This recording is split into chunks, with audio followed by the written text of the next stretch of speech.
Microscope में हम कुछ स्लाइड्स भी देखेंगे, मैं आपको कुछ परमानेंट स्लाइड दिखाऊंगा आज। ये जो मेरे हाथ में माइक्रोस्कोप है ये है कंपाउंड लाइट माइक्रोस्कोप। कौन सा माइक्रोस्कोप है? ठीक है। माइक्रोस्कोप के बहुत सारे टाइप होते हैं, आप जैसे जैसे हायर क्लासेस में जाएंगे, है ना, आगे फिर और देखेंगे तो आपको अलग अलग तरह के माइक्रोस्कोप यूज करने के लिए भी मिलेंगे। दो बेसिक टाइप के माइक्रोस्कोप की जब हम बात करते हैं तो एक होता है सिंपल माइक्रोस्कोप, दूसरा होता है कंपाउंड माइक्रोस्कोप। देखिए सिंपल माइक्रोस्कोप हम सिंपल कॉन्वेक्स लेंस को भी कह सकते हैं, मतलब कोई भी, है ना, ऐसा लेंस जो आपको किसी चीज की मैग्नीफाइड इमेज करके दिखा रहा है। माइक्रोस्कोप किसके लिए यूज होता है? माइन्यूट ऑब्जेक्ट, जो छोटी चीजें हैं, जो टाइनी ऑब्जेक्ट है, जिन्हें हम अपनी नेकेड आई से नहीं देख पाते, उसे हम माइक्रोस्कोप से देखने की कोशिश करते हैं। ठीक है, तो अब माइक्रोस्कोप के कुछ पार्ट्स हैं जिसको हम लोग एक एक करके स्टडी करेंगे। तो सर अगर थोड़ा सा पास आ जाते तो मैं बता देता। देखिए कंपाउंड माइक्रोस्कोप किस कारण से है, क्योंकि मैं आपको थोड़ी देर में बताऊंगा कि इस कंपाउंड माइक्रोस्कोप में हमारे पास दो लेंस हम लोग इसमें यूज करेंगे। कौन कौन से हैं मैं आपको बताता हूं। पहले इस माइक्रोस्कोप के पार्ट देखिए। देखिए माइक्रोस्कोप में जब हम सबसे ऊपर से शुरू करते हैं तो ये वाला पार्ट देख रहे हैं आप, इसमें हम ये लेंस लगाएंगे, इसे आईपीस कहते हैं। क्या कहते हैं इसे? या इसे ऑक्यूलर लेंस भी कहा जाएगा। क्या कहा जाएगा? ऑक्यूलर, आई से ये वर्ड आया है। ठीक है, तो ये है आईपीस, इसे हम लोग यहां लगाते हैं। ठीक, इसके थ्रू हम देखेंगे।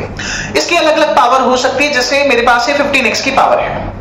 अब ये आईपीस है और ये आपको दिखाई दे रहे हैं, ये इसमें अभी दो है, वैसे तीन होते हैं, ये इस तरह से घूम सकते हैं हमारे, इन्हें कहा जाता है ऑब्जेक्टिव लेंस। क्या कहा जाता है? Objective lens. अब ये जो ऑब्जेक्टिव लेंस हैं ये रिवॉल्विंग नोज पीस के थ्रू जुड़े होते हैं। देखिए ये जो सर्कल सा है जिसे मैं इस तरह से घुमा पा रहा हूं, इसे कहा जाता है रिजॉल्विंग या रिवॉल्विंग नोज पीस। क्या कहते हैं इसे? ठीक है, अब इस नोज पीस को और ये जो हमारा ऑक्यूलर लेंस है इसे कनेक्ट करती है ये बॉडी ट्यूब। ये ट्यूब है छोटी सी, इसकी बॉडी की ट्यूब है तो हमने बॉडी ट्यूब कह दिया। ठीक, अच्छा अब देखिए ये है इसका हैंडल जिससे मैं इसको पकड़ रहा हूं। ठीक है, ये इसका हमारे पास नॉर्मल हैंडल है। ठीक है, इस हैंडल में दो एडजस्टमेंट देखने को मिलेंगी आपको।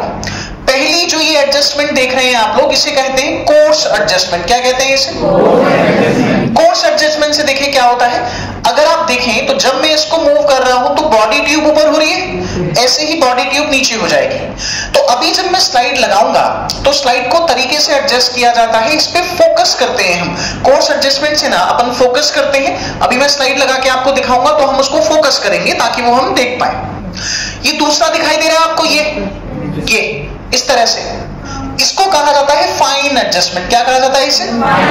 देखिए फाइन एडजस्टमेंट किस लिए यूज होती है, जब हम स्लाइड लगा लेंगे तो स्लाइड में हम बेटर रेजोल्यूशन लेने के लिए फाइन एडजस्टमेंट यूज करते हैं।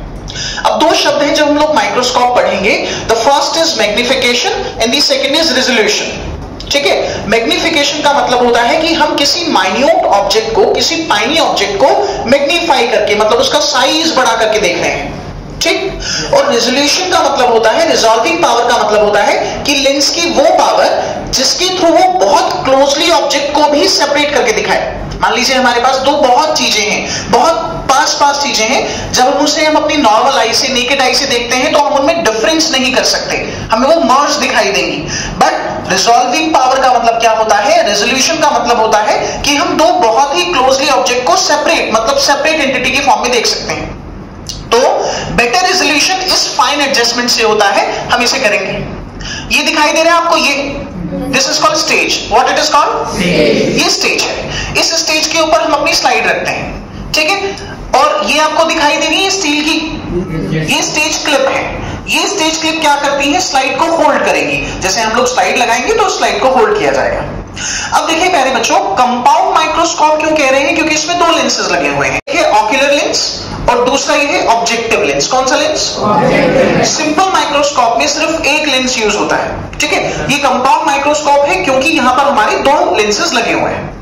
ये नॉर्मल लाइट माइक्रोस्कोप है। अब देखिए इसके अंदर कुछ पार्ट और मैं आपको दिखाता हूं। ये आपको मिरर तो दिखाई दे रहा होगा, इस मिरर को कहा जाता है रिफ्लेक्टर। क्या कहा जाता है? ये लाइट कलेक्ट करेगा और इस लाइट को रिफ्लेक्ट करेगा। अब कहां रिफ्लेक्ट करेगा ये देखिए, अगर मैं इसको उठाऊं तो आपको ये नीचे स्ट्रक्चर दिखाई दे रहा है, इसे कहा जाता है कंडेंसर। क्या कहते हैं इसे? अब कंडेंसर के अंदर ऊपर एक क्लिप है, अगर आप इसको मूव कर पा रहा हूं? जब मैं इस क्लिप को करूंगा, मैं इसको पूरा टिल्ट नहीं करा, जब मैं इस क्लिप को ऐसे करूंगा तो ये कंडेंसर नीचे से हो गया बंद। अब मैं इसको करूंगा तो ये गया खुल। मतलब ये जो मेरा रिफ्लेक्टर है ये लाइट को रिफ्लेक्ट करेगा कंडेंसर में। किस में करेगा? तो इस कंडेंसर में मैं अमाउंट ऑफ लाइट को भी रेगुलेट कर सकता हूं कि कितनी लाइट मेरी एंटर करनी चाहिए। तो यहां पर मेरे पास एक एडजस्टर क्लिप दी हुई है, इस एडजस्टर क्लिप से मैं अपनी लाइट को रेगुलेट कर सकता हूं। और नीचे ये हॉर्स शू शेप आपको स्ट्रक्चर जो दिखाई दे रहा है इसे बेस कहा जाता है। क्या कहा जाता है? बेस। तो नॉर्मली कुछ कंपोनेंट, ये जिससे मैंने होल्ड किया है इसे आर्म कहते हैं। आर्म में दो एडजस्टमेंट है, course adjustment and fine adjustment. ऊपर ये हमारे पास आई पीस है या ऑक्यूलर लेंस इसे कहा जाता है।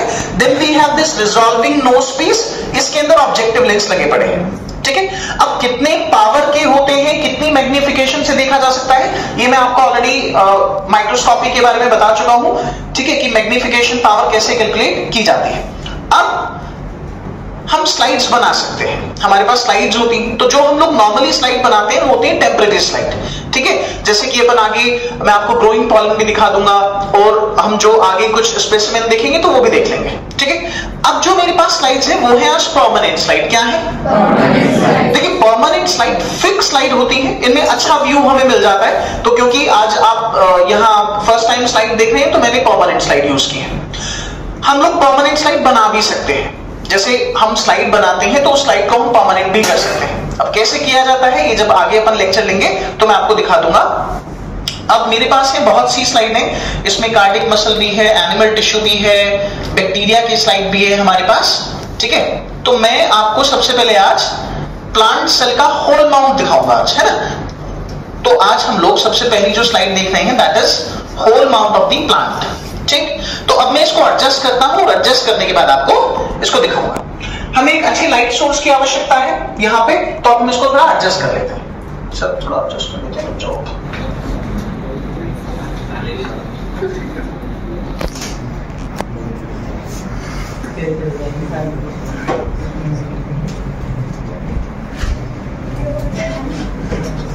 सर थोड़ा उजाला छोड़ना। चलो ठीक है, एडजस्ट है।